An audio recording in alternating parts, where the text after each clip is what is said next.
Copy and paste it. In Tinkercad, you just go export, STL, and then you pull that into Puro.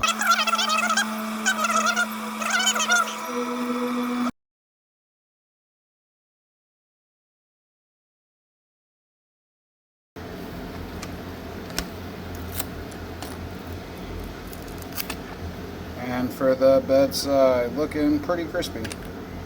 Alright, let's throw these in.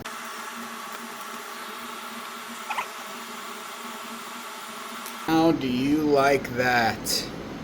That is pretty damn good, honey.